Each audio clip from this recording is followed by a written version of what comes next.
5 pesos lang. Meron ka ng biscuit.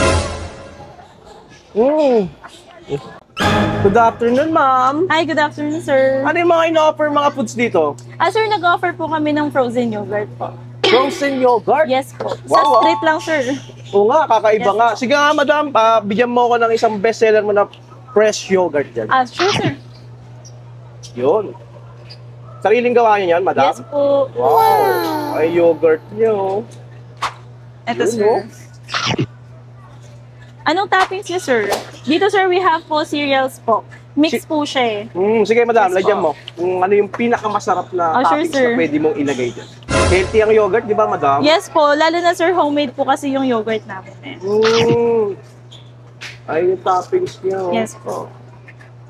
Gaano kayo katagal nagtitinda dito, madam? Magto 2 years na po kami.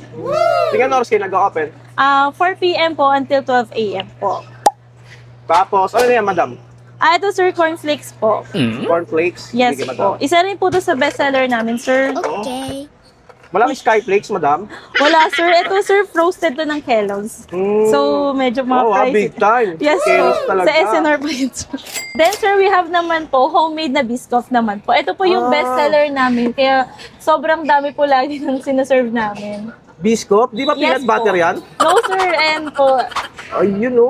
Thick na thick. Parang thick Milo. ito, Biscuit? sir, mag-a-add lang kayo ng 5 pesos. Ma-avail nyo na tong premium sauce namin ng biscoff po. 5 pesos lang? Yes po. Then, sir, ganito siya kadami po. Pag nilalagyan po.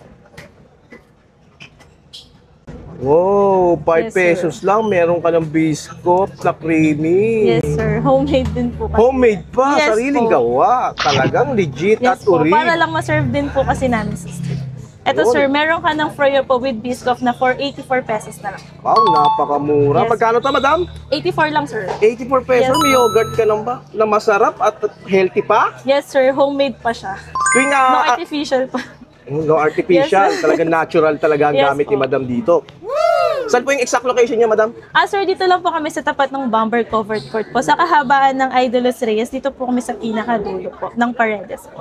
Hello, iniimbitahan ko po kayong lahat na tikman po yung homemade frozen yogurt namin.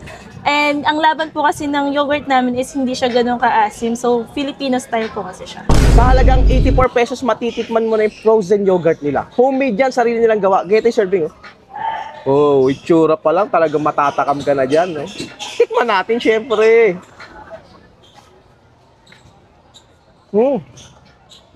Ang maganda sa yogurt niya is hindi siya ganun kaasim, oh. Kadalasan sa mga yogurt, sobrang asim. Ito, saktong-sakto lang, konting asim lang. Ang sarap ng homemade biscuit nila dito, bagay na bagay i-partner sa yogurt. Tapos pwede kang mamili kung anong toppings gusto mong ilagay. Panalo-panalo.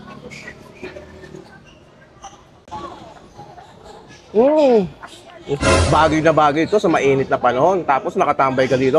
Ang maganda dito, meron silang upuan dito. Yes, sir. Pwedeng-pwede kang tumambay dyan habang kumakain ng frozen yogurt nila.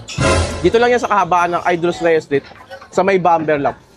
Malapit dun sa Barangay Hall. Panalong panalo. Talagang mapapalulog ang sarap.